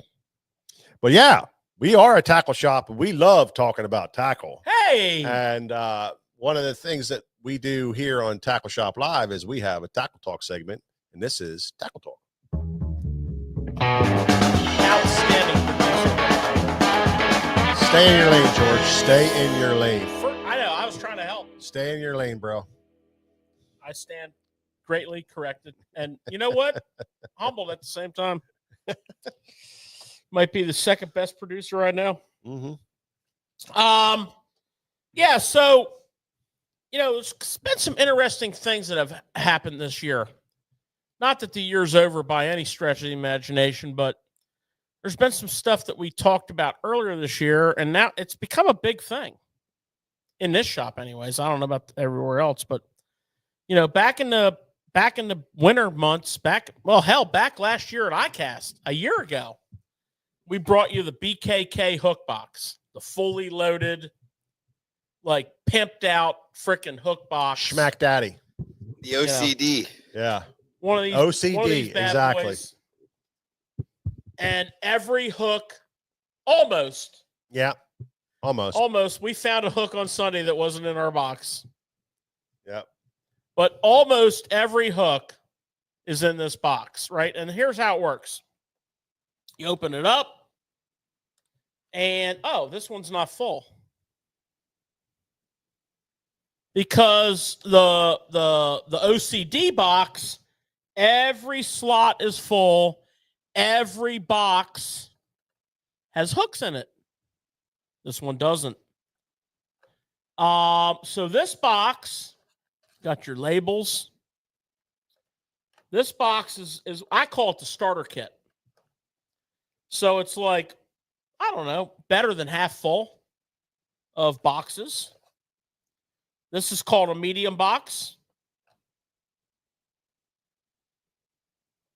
And they fit into little trays like that. You label them. Got your labels. And then this is a small box. And what's cool about BKK is they sell this box like half loaded. So what I'm getting at is, if you're not like a big BKK guy, you probably are not very intrigued in spending $300 on a fully loaded BKK dream box, which it is a dream box, and the hooks are great. Yeah. That's for another story. Yep. But you can put any hooks you want in here or any terminal tackle you want in here. And what's cool about it is if you do buy BKK, Their hooks are packed in these boxes. So you come in here, you buy a pack of 3/0 wide gaps, drop it right in your box. Yeah, not only do you get the hook, but you get the box. Yeah. Yeah. So it's Check this out. You can buy, this is the medium. Okay, so this is this one. 1, 2, 3, 4. I'm going to say there's 5 of them in there because my notes don't indicate that. But yeah, we're going to go with 5. $4.99. 5-pack. Not bad. Small. So now you can buy those 5 in there. boxes, and you can take the other hooks that you have from different manufacturers and put them in there, and then you can just insert them into that box And label them. and customize that box for the way you fish. You know, This whole deal here is $39.99. yeah, that's a hell of a deal. I mean, you got 1, 2, 3, 4 packs of this. That's $20. 2 packs of this. That's $10. That's $30 for this and this. Boom, boom, boom, boom, boom, boom. $30. $39.99 like this. This thing has been selling like hotcakes. We just got a resupply in, and I wanted to tell you about it because it's so cool. You know, put whatever you want in there, and then you just zip her down, put it in your storage in your boat, and guess what? I need a hook. Well, every hook I have is in this box. I don't have to go to this box for a wacky hook. I don't have to go to this hatch for a drop shot hook. I don't have to go up here for a wide gap hook and over here my day box for a flipping hook. Hooks. Pretty cool. I call it the starter kit. I have no idea what BKK calls it. It's $39.99. You got your, your accessory kits. It's good stuff. They sell an empty version of that also. Yeah, you can buy this box Just empty. the box empty, and then buy the, as you go and as you grow, you can buy the boxes as you grow and fill it yourself with whatever. Well, I mean, let's get down to the real issue here. This is America. And in America, we can do almost anything we want that's legal. And we can buy these hook boxes any way we want. We can load them up any way we want. Yeah. If we don't like your hook, we take it right out of there. Yeah. We get a new box, we put it in there. Yeah. Right? I don't think it's a waterproof sealed box, but it would have to go through a really cool lid on that one and then go through all the little boxes to get the water into the little boxes. So it's pretty good. We haven't had, matter of fact, George and I, in our hook box goes from one boat to the next. So we know whenever we go to the river, we pull it out of the one boat and we put it in the other boat. And when we go, tournament fishing on the big water, then we take it out of that boat and put it in the other boat, and it sits out. And it's been in rainstorms and different stuff, and we never had a problem with it. I mean, I wouldn't want to submerge it underwater. And we had one problem with it last weekend. Yeah, it did not have a weedless wacky hook in it. Yeah, that was a problem. That was a problem. But that problem has been fixed. Yep. With the little box and the hooks, and boom. Yeah, so I'm loving this thing. I think a lot of you guys who are, so right now there's probably 35 or 40,000 people watching this show.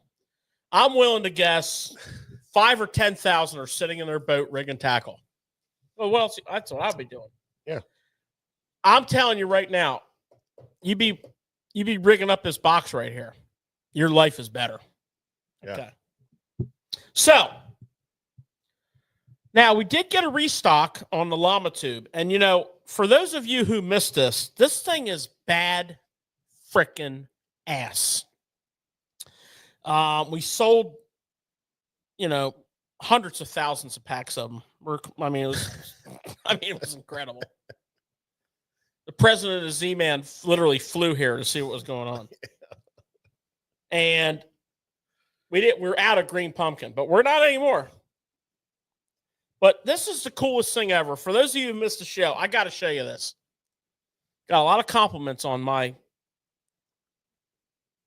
llama tube rigging 101. Now, normally with a tube, you have to put the tube up inside the tube and punch the eye through and tie it on. And then your tube gets tore up because you catch a bunch of fish and you got to cut your line. Not the end of the world, but check this out. You want to change colors. Okay, forget about retying because you caught a bunch of fish. Let's say you're fishing green pumpkin and you're like, well, I need to fish the deal. Okay. Calm down. Check this out. Put your hook point in where you want the eye of the hook. Now take your time. Nobody has to be in a hurry here. Bring the hook out through the skirt. This hook is built for this tube. Now check this out. Because this is all Aztec, hold that hook. Grab the back of the tube. Look at this. Is this ridiculous or what? Kind of work it up on there. Look at this.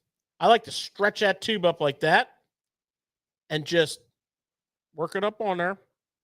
Give it a good stretch. Hold on. We're having technical difficulties here. It's almost perfect. There we go. Oh, boy. This live camera shit. Stick with the... Oh, you guys found this funny?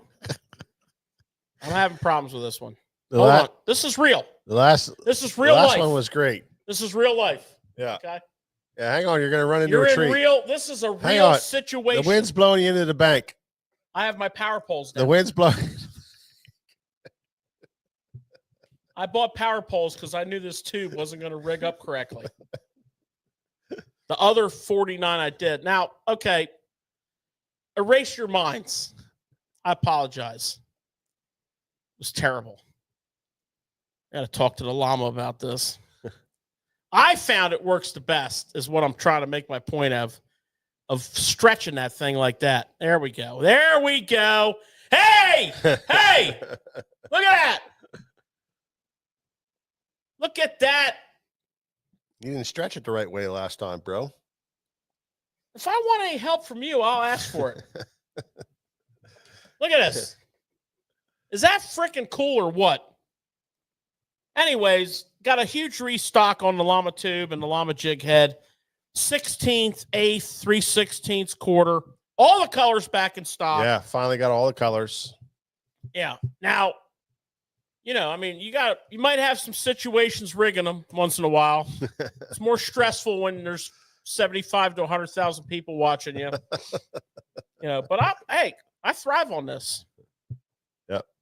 What keeps me going? You get late at night, a little bit of bite powder. You know what I'm saying? Chop that up real fine. Back in stock, people. Bite powder. Okay? For people that don't know about it, what is it? Well, the first rule about bite powder is we don't talk about bite powder. This is Takumi. Taco time. Smallmouth Disneyland. Takumi Ito. This is part of his obsessive, crazy bait preparation where he literally, it looks like he's making fried chicken the way he covers his baits up with this stuff. Yeah, and rumor has it, George, that he has things marinating for next year. He starts a year in advance. Yeah. When he's done with this season, he's going to load all these Tupperware tubs up. And before he flies back to Japan with his family, next year's baits are all laid out for whatever tournament he's fishing. And this stuff, when it hits the water, you'd think it would rinse right off, but it doesn't. Gels up. It kind of gels up and forms a barrier of fish catching goodness. $12.99. We just got So how do you use it? Just like you're making fried chicken. You just put it in the bag, Put it in your Tupperware, shake it up, put your bait on. You want to let it marinate? Let it marinate. This stuff's badass. It really is. It's selling like freaking wildfire, Nick. I don't really know what to tell you about it. You know, they have all kinds of stuff on the back here. Place a soft bait in the package or container and add an appropriate amount of bite powder. So they're saying you can put it in this. No, in a package. It says put your baits in a package. In the package. In a package. In the package. Yeah. I thought it said this package. No. Because I can tell you right now, this ain't holding the bite powder. No. Do not put your bite powder in this package and shake on it. Because if the DEA shows up, you're going down. Okay. Shake and bake, Henry Church. Close the lid and shake well so that the powder is evenly distributed on the worm or bait. When ready to use, remove bait from the powder and oh my God. Why'd you even start plastic bait? Rig the plastic bait on the hook as usual. Warning, not for human consumption. Keep out of the reach of children. Not to be used for any purpose other than fishing. George. Contains desiccant. Stop it.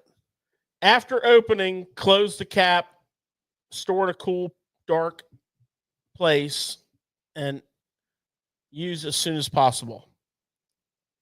Made in Japan, assembled in the USA. White powder. Back in stock. Lots of fun. There you go. I had fun with that.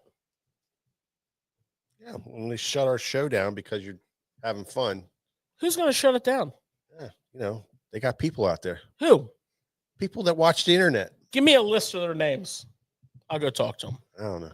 All right. Meta. Now, Meta. Yeah. Some bitch. All right. Now I want to talk about sizing down. So this is the time of the year where, you know, we have to start downsizing, right? Clear water, late summer, a lot of small bait fish, a lot of small bait. You know, the crawfish have molted back in June, July, depending on your latitude. One of the most deadly techniques is dragging a small jig. I'm not talking like, you know, a 20th of an ounce. I'm talking, you know, an 1/8 to 3/8, but small. Oh, yeah. And one of the best ways to do that, remember I said drag? Yeah. One of the best ways to do that's with a football head. Oh, you got a challenge here, cameraman Nick. Oh, very, very, very well done. So that's your football head. Oblong. You know, all know what a football jig is. So this is the Ike's Micro Football Jig. It's got a 1/0 Gamakatsu hook. This one's 1/4 of an ounce. But what's cool about this is if you're going up north, let's say you're fishing up on some shallow water in Lake Ontario, you don't necessarily even want that weed guard because there's not a lot to get snagged on. But if you're coming out here to fish on the Susquehanna, you know, you want that weed guard. If you look in the head, there's a hole molded. And if you look in the package, there's a weed guard, little super glue. Here we go. Let me do it. Nope, I got it. Tremendous vision.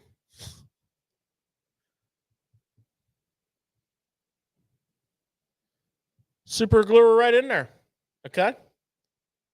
It literally is that easy.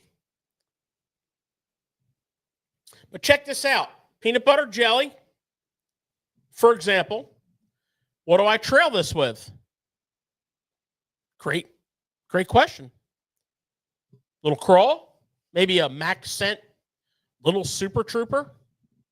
I know cameraman Nick likes that. Yeah. A little TRD. You know, we're all about the TRD. That's a hell of a setup right We're there. all about that. But I must say, I really freaking like the Micro D Bomb. Can you get me one of those out of there, Mike? It's almost like they built it for the jig. Oh, wait. They did, because it's a Missile Baits Micro D Bomb. You thought it was just put on Ned head? It is. But how about put on a micro jig and dragging it? Guess what? It works really well. So 1/4 ounce, 3/8 ounce, Ike's Micro Football Jig by Missile, Gamakatsu hook, 1.0. Put a Micro D Bomb on there. There's a few guys that are really dialing in on that micro bite. Put a little crawl on there. Put a TRD on there. That thing is catching crazy fish. There's more than a few guys. Well, I'm saying, you know, there's been some guys that are really dialing in on it, you know, and it's really going. I'm going to go this far. I personally, if I was going to go out on any lake, and you guys would know more about the river, but any lake, I'm not leaving my house right now without that setup one. Yeah, you're going to catch fish. Yeah. I mean, there's that finesse jig with that TRD on the back is just really catching a lot of fish. There's so many situations. So I mean, there's so many jig makers. I mean, this is there is a lot of them. This is Buckeye. Z-Man makes a phenomenal. Matter of fact, Buckeye pretty much copies Z-Man's. Yeah, they make a phenomenal jig like this. Yep. This is phenomenal. And you will get bit, and you will get bit like. I mean, you won't have to guess about it. Yeah. They will thump that thing. They do thump it. It's fun as can be. You can fish it on spinning or casting. I like the idea that you could put the weed guard in there, you know, fish it with or without. I like that. Well, that's pretty good. I said, if you're up north, you know, fishing the shallows of Lake Ontario. Yeah, it's all sandy bottoms and stuff. It's not a lot of Yeah, you don't mind that. Not having it. No. This is good stuff here. I like it. Yeah. So I called that the Get Small segment. Yeah. Now check this micro football jig out from Missile, which is arguably one of the very best micro football jigs on the market. Okay. $6.99 for a 2 count. Now, Mike, Gamakatsu hook. What kind of math is that? It's pretty good. It's $3.50 a piece. Yeah. Which is not bad in today's day and age. And I mean, this is primo quality, hole-in-one skirt, Gamakatsu 1/0 hook. I mean, this is primo, right? So, just saying. Yeah. So we covered the BKK starter kit on Tackle Talk.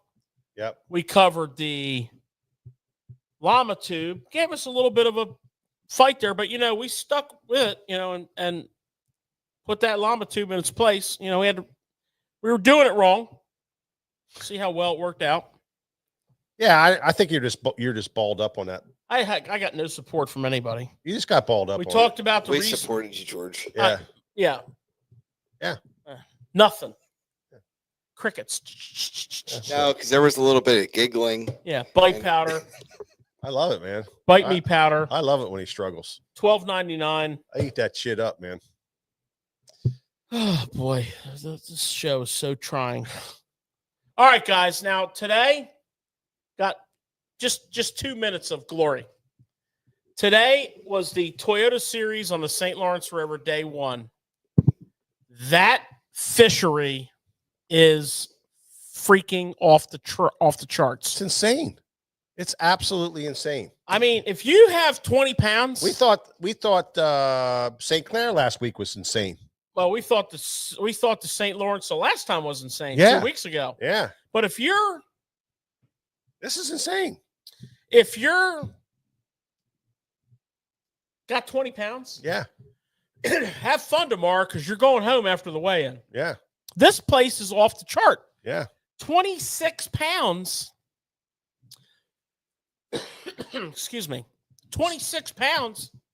That's leading it. But guess what? There's a couple of them with 26 pounds. There's 3 of them. A couple of them with 25 pounds. There's 320. There's 2 26 evens, and there's a 26 too, 25-15. and there's a 25-15. I mean, that's a top 4. That's a top 4. There's a tie for second with 26 pounds. 57th place is 19-15. Spike Stoker's doing well, Matthew. We saw He had 20, 21 or 22 pounds. 7 get weighed in today. Yeah. Same guy that caught a 7 in the Bassmaster 2 weeks ago. Well, the co-angler had a 6'10" It's not a 7. lunker. 6'10". Pretty cool. It's awesome. Unreal. Well, the purpose of bringing this up in the wee hours of the show here is if you have some time that are like coming to you, if you can get away, you need to go north. You need to go up on the St. Lawrence River. Get yourself a place up there. Airbnbs are all over the place. And book a couple, 3-4 days. That's all you need. You can launch, depending on the weather, you can launch in Chameau Bay. You can launch at Cape Vincent. Any number of boat ramps. Fish the lake, fish the mouth of the river, fish the middle of the river. Doesn't matter. You'll never lose a day due to weather because you can launch somewhere. The frickin' place is massive, and it is full of ungodly amounts of fish. Yeah. And you got to do it. Yeah. You just got to do it. Yep. It's a cool place to fish. So what else, fellas? Well, I wanted to throw something at you. Bring it. We're getting to the end of the year with a lot of these circuits. Oh, yeah. Bassmasters is done next year, and Major League Fishing just got done. And one of the things I think they don't hit enough is how people are fighting for things. They're fighting for Bassmaster Classics. They're fighting to stay in the elites. They're fighting to stay in the Major League Fishing. They're fighting for Red Crest and this and that. Well, we have a list of Major League Fishing Tour people who The Bass Pro Tour. are going to be looking for homes somewhere else. The Bass Pro Tour. Yep. And here is a list of names because we know some of them. Boy, they were quick to get that thing out on the interwebs. This came from Mike's boy, the Alabama Bass Council. Oh, Slick nice. Johnson. Well, hold on. Is this authentic? Yeah. Or is this a Slick Johnson? It's version? real. It's real. So Luke Clausen is no longer. Dylan Hayes, which I don't know if we're Luke Clausen is no longer? Luke Clausen is going to have to find another home. Wow. Wow. Greg Vincent, he's been in. Wow. Oh, yeah. man. He's been around Yeah. forever.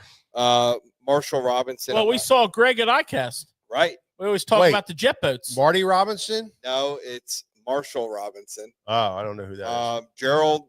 It's one of the Sporer. sons. Sporer. Oh, yeah. Spore. Yep. Yeah. Josh Bertrand. He's Really? been around for a long That's time. hard Yeah. to believe. So Joe Jared- Spurl's been around for a long time. Jared Littner is out. That's hard to believe. Keith Poche is out. What? Skeet Reese retired. Well, hold on. Now, back up about Keith Poche. There ain't no way. He won. Well- He won one this year. No, wait a minute. You're missing the whole point. Oh, okay. You've completely missed the point. All right. A lot of his stats are based on tournaments that he chose to miss That's right. to fish somewhere else. And That hurt. He's not a guy that is like. But I mean, I'm just saying he's looking for something. Right, but he's not a guy that's like, oh, I can't fish your tour. I'll go somewhere else. Yeah. Terry Scroggins is out. Really? Big show. Martin Villa, Fred Boom Boom, Robanus. No, not Boom Boom. That ain't right. Britt Myers is out. Marty Robinson. Marty Robinson's out. Man, he was fishing with his son. Brandon. Well, 2 sons. 2 sons, yeah. Brandon Culture is out. Shin Foku is out. Fukai. There you go. David Lefebvre? He's out. Holy crap. Now, Pennsylvania boy, been fishing for 40 years. And day 1 with Major League Fishing. Two big names are left. Yeah. Gary Klein is out. He's probably going to retire. And David Walker is out. Wow. I didn't hear a name Who? that should be out. Oh, well, this is controversial. He's not out. Boyd He's Duckett. not on this No, list. he doesn't fish. Huh? He doesn't fish anymore. He doesn't? He retired before he got kicked out, probably. Oh. But here's where I'm going with this. So that's a list of we've watched those guys forever. That they're going to have to figure out where they're going. But here's the other thing.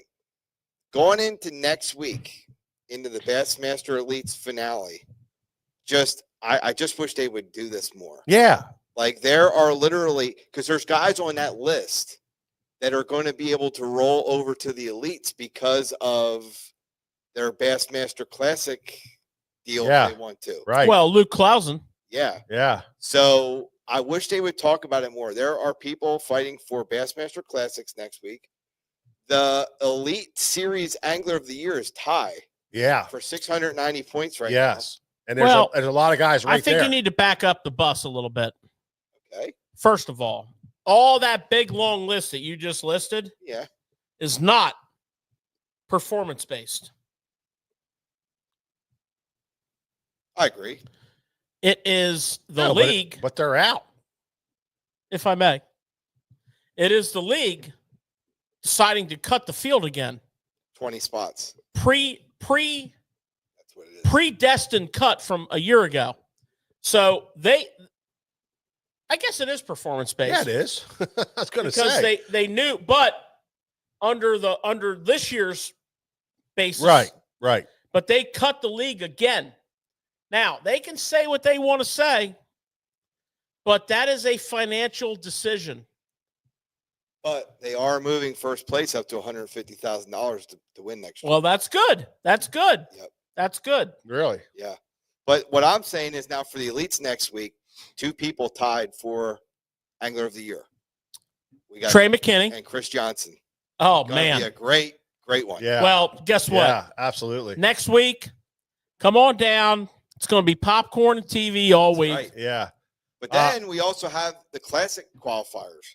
Yeah. And then you have the sad news. And then you have the guys that are on the bubble. Can you imagine Chris Johnson there is back-to-back AOY? No. That is an accomplishment of no end. There's just very little. There's very little.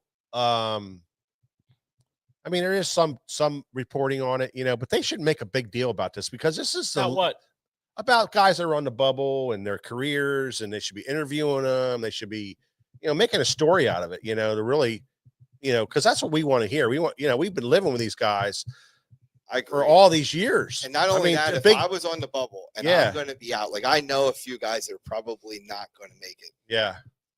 I think if they did do interviews and stuff, give them respect. Exactly. Yeah. It's like what we're going to see. What we're going to see is that last weigh-in. Yeah. Whether they make the cut or not, they're going to say something. Most people who are just casual viewers are not going to pick. They're not going to get it. That. Yeah. And I'll never see them guys again on that stage. And I mean, it's just a big. They don't give them the respect, and it should be a big deal, and it should have started happening in the tournament before, honestly, before Sinclair. That's when they really should have, and they almost started it.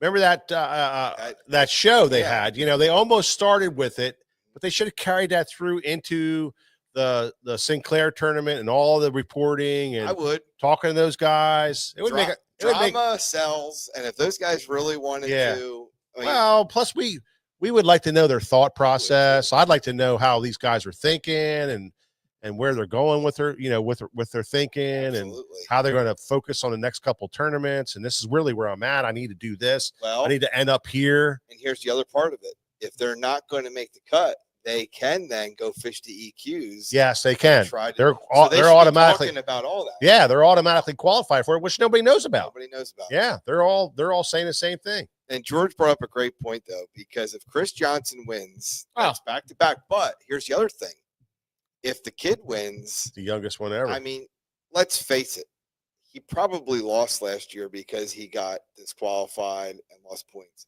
He's doing some pretty damn good stuff. He's amazing. Yeah. You can hate on him all you want, and everybody's hating on him. We're seeing it all around. You see it all the time. I think it's terrible. It's just absolutely horrible.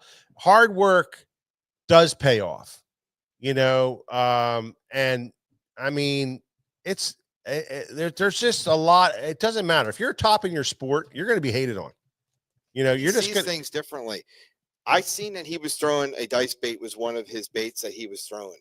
And I'll never forget when we were at iCast and I did a video with him and he goes, I am learning some things. I said, well, you fish the dice baits a little bit. And he goes, that's something I'm working on. He goes, what I see is on his forward facing is it dice baits. They come up, they look at it, they go down.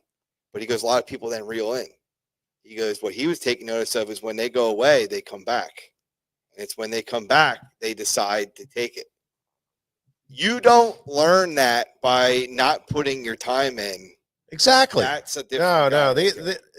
There's no doubt about it. I mean, You know what he did from the time iCast was over until official practice at St. Clair?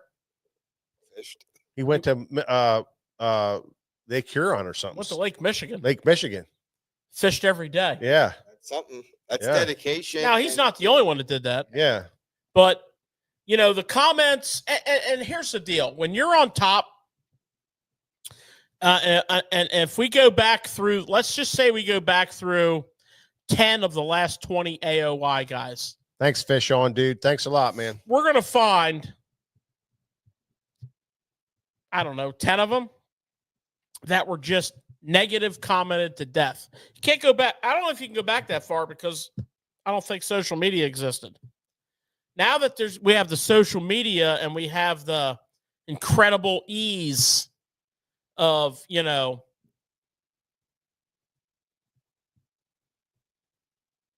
SSS, it's just so easy to SSS everybody. Yeah. And you got, That's what's the problem. really embarrassing is the adult hardcore bass anglers that are trashing a 21-year-old. And he's not a kid, he's a man, but a 21-year-old, 20-year-old, I don't know how old he is, but you're trashing him because you don't like the way he fishes. Yeah. Or successful. And he's successful. and Sucks. what Yeah. would be really what cool gets is him. if we could pick one of you guys out and Teach make you. you famous. And teach you. Make you famous on Facebook. Because I've met him. Me and Nick, we had a nice meeting with him Very at iCast. respectful. You wouldn't know he's 20 or whatever. Yeah. And he's probably going to be here for Captain Fever according to what they're working to do. But the deal is this. The freaking kid is like, he's over here. Yeah. We're playing checkers. He's playing chess. There's Okay. there's several of them on there that have that same type of understanding of the sport right now. And you guess what? They're always in the top 10. Well, the two kids that won the $1 million. I Yeah. mean, they're really good. Tucker, fishers. Logan, this other Japanese guy that's always in the top 10. Do you guys remember, though, you guys been open for a long time. Do you remember before the social media, any other angler in the 80s, 90s, early 2000s that had that kind of negative? Yeah. They bash people. I can't think of their names, but they bash people all the time. People got bashed because they were successful. The KVD, like as he was starting? I don't think KVD. No. KVD was a different. I remember Mike Iaconelli Different. did. He got bashed Yeah, hard. he got bashed. Well, that he got By the bashed. same the same group of guys. The older people are like, oh, screaming like that. Yeah, that's not for our sport. You remember what he went through? He changed. Look what he brought to this. Yes, he changed exactly. the sport. He changed the sport. He brought youth back. Like, I mean, how do you put a number on it? You can't put a number on it. Millions? Yeah. I mean, if you're really good at your game, and I don't care who you are, if you're really good at what you're doing, you got a bullseye on your back. And people are looking, you know what I mean? They want you to fail. They want you to fail. You got a bullseye because you're just performing at a different level. And they want you to have a massive there's just people that hate on that kind of stuff all the time. And you know, it's a damn shame. It's a shame that a person can't work hard and have success in competing, and people hate on them. Well, I'm going to tell you guys something. Look at NASCAR. Oh yeah, you always have that. Look at NASCAR. Look at what was that guy that drove the M&M's car, George? Kyle Busch.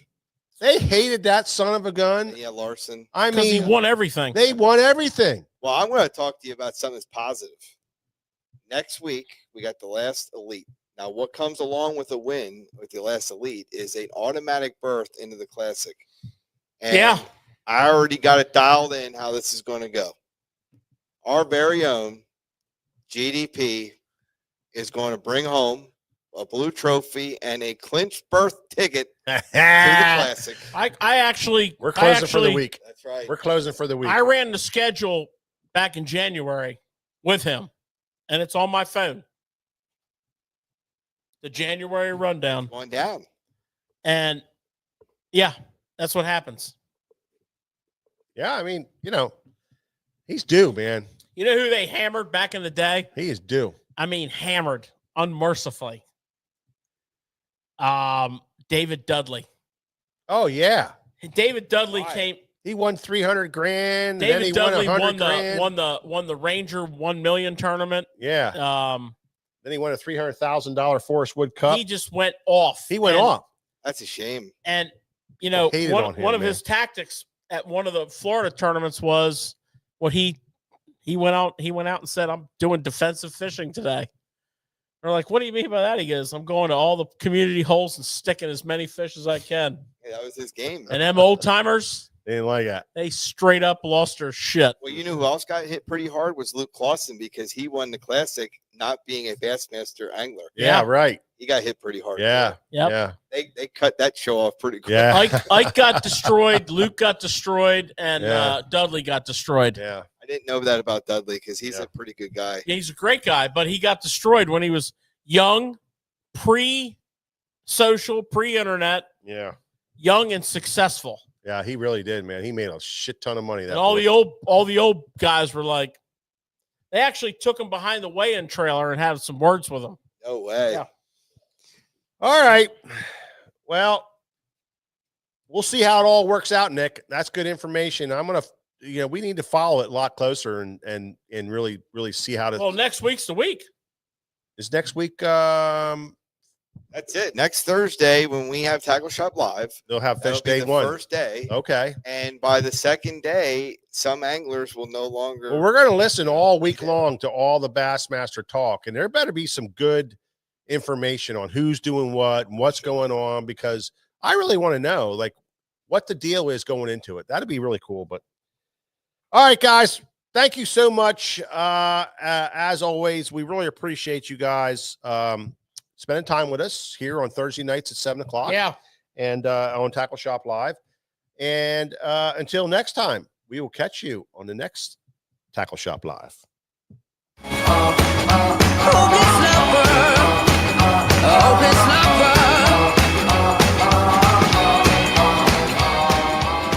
met you on a sunny day.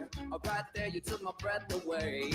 Young and pretty, was it just a dream? The next day you called me up, you told me I'm your little buttercup. You came over and you fell into my arms. Well, I know what I feel. Please tell me your love is real.